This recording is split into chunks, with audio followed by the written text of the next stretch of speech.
समकालीन चुनाव की अवधारणा, इसको हिंदी में कहा जाए, तो सबसे अच्छी बात तो ये है कि इस हाल में मैं साल में 10-15 दिन में आता हूँ। राजनीतिक दल से हटकर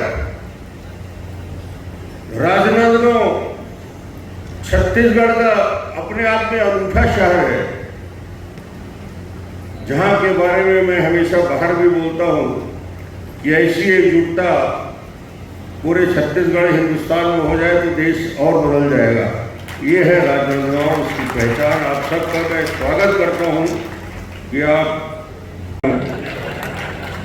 पुखराज जी इस प्रकार के आयोजन में उदयाचल परिवार के साथ हमेशा अग्रिम पंक्ति में रहते हैं।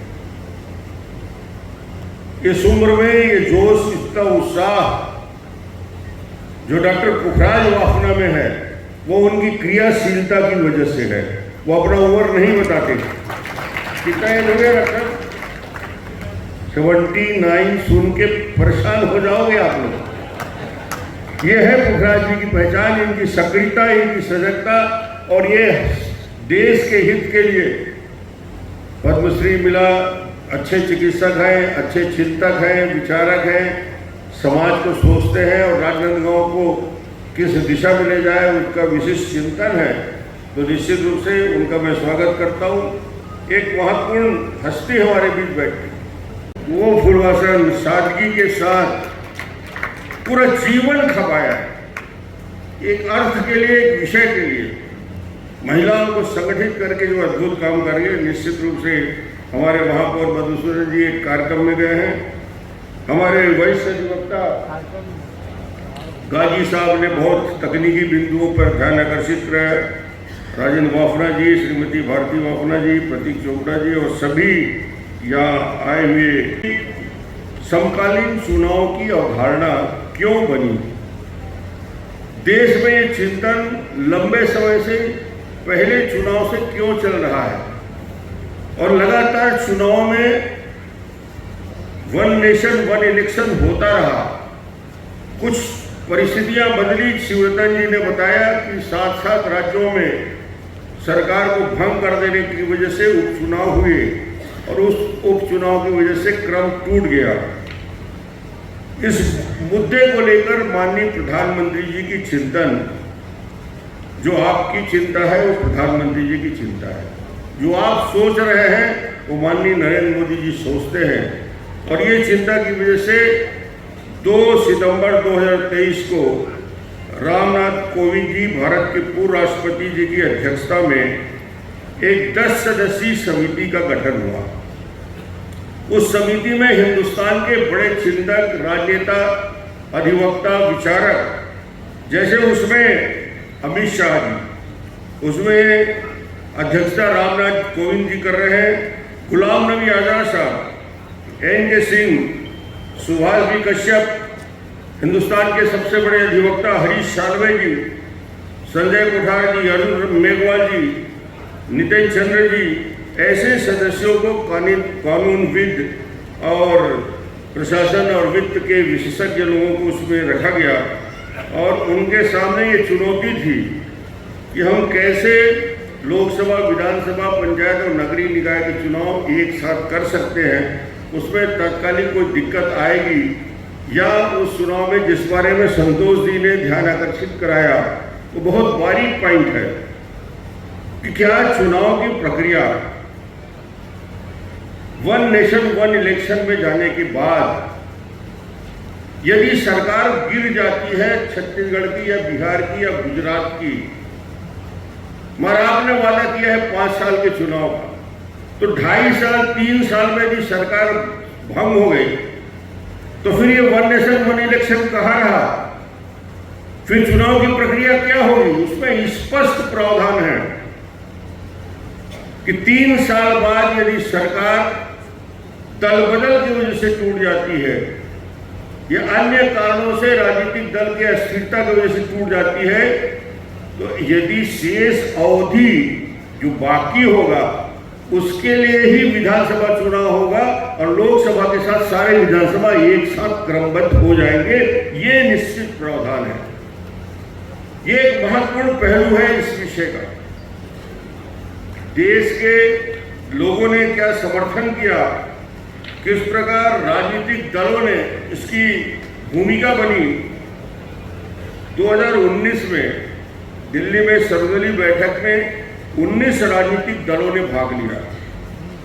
उसमें 16 राजनीतिक दलों ने एक साथ चुनाव कराने के पक्ष में बात कही और उसके साथ ही साथ अन्य क्षेत्रों में देश के अंदर 110 अलग अलग पेपरों में 10 भाषा में वन नेशन वन इलेक्शन को पूरे देश में प्रचारित किया गया और आम आदमी की राय जानने का प्रयास किया गया। इन लोगों ने जो समिति बनी है, शिक्षाविदों से, राजनीतिज्ञों से, सबसे मिला, मगर आखिरी व्यक्ति जो मतदाता है, उस मतदाता से 110 पेपर के माध्यम से 10 अलग अलग भाषा में समाचार छपा के लोगों की राय पूछे। आपको सुनकर ताजुब होगा, 80% लोगों ने वन नेशन वन इलेक्शन के पक्ष में मतदान। 80 आम जनता। विषय को रिपीट नहीं करूंगा, पर दुनिया में क्या हो रहा है, दुनिया के अंदर क्या प्रतिक्रिया है। दुनिया के देश सामाजिक, आर्थिक और राजनीतिक स्थिरता और विकास को सामने रख के ये स्पष्ट रूप से उन्होंने विचार में तय किया कि चुनाव की प्रणाली में एक साथ चुनाव करने का प्रावधान रखें। आज एग्जाम्पल दे रहा हूं, दक्षिण अफ्रीका, बेल्जियम, फिलीपींस, स्वीडन निश्चित अवधि में समवर्ती चुनाव इन राष्ट्र में होते हैं। संयुक्त राष्ट्र अमेरिका जैसे बड़े संघ में भी राष्ट्रपति, कांग्रेस और स्थानीय स्तर के चुनाव सिंक्रोनाइज किया जाता है। अमेरिका की हाल बता रहा हूं। आपको एक एग्जाम्पल देना चाहता हूं। इंडोनेशिया में 14 फरवरी 2024 को एक सफल चुनाव हुआ। इसको दुनिया का सबसे बड़ा एक दिवसीय चुनाव माना जाता है। 20 करोड़ मतदान के बाद एक दिन में सबका चुनाव संपन्न हो गया। ये इंडोनेशिया ने करके दिखाया। भारत क्यों नहीं कर सकता? 52 से 57 की बात, 52, 57, 62, 67 की बात आपको मालूम है। पुराने लोग भी बैठे हैं। जब पहला और दूसरा चुनाव हुआ तो मतदान करने के लिए इलेक्ट्रॉनिक वोटिंग मशीन नहीं था, तो हाथ से वोट डालते थे। दूसरा, सड़कें नहीं थी। जितने भी हमारे वोटिंग मशीन है वो बैलगाड़ी से जाया करते थे। गांव में लाइट नहीं था, उसमें कंडील की व्यवस्था होती थी वहां के चुनाव अधिकारी को पहुंचने के लिए। जब उस समय जब हमारे पास संसाधन नहीं थे, बैलगाड़ी पे जाके 3-3 दिन पहले पहुंच विहीन गांवों तक भारत में चुनाव कराने की ताकत है। तो अब तो इलेक्ट्रॉनिक मशीन में वोट हो रहे हैं। एक दिन में सारे चुनाव हो सकते हैं और होंगे, ये तय हो चुका है। रूप से कोई बोलता है 1 लाख करोड़ बचेगा, कोई बोलता है 3 लाख करोड़ बचेगा, कोई बोलता है 5 लाख करोड़ बनेगा। ये सरकार के खर्चा है। अरे भैया, कैंडिडेट के खर्चा तो देखो। खर्च होता है, आप यहाँ बैठ के कल्पना नहीं कर सकते, कल्पना नहीं कर सकते। वहां जाके हम लोग चुनाव के मैदान में जब प्रचार के लिए जाते हैं तो हम लोग परेशान हो जाते हैं। हमारे यहाँ तो सस्ते में नहीं बढ़ता है। अब सेफ्टी भी बंद हो गया। ये सब बंद होते होते सब बंद हो जाएगा। मगर मेरा कहने का मतलब ये है कि चुनाव की प्रक्रिया में इस इतने बड़े देश के अंदर हिंदुस्तान के मतदाता की बुद्धि और विवेक पर इस देश का राजनीतिक दल को शंका नहीं करना चाहिए। हमारा मतदाता हमारे नेताओं से कई गुना ज्यादा समझदार है। चला जाता है, ये मतदाता की ताकत है।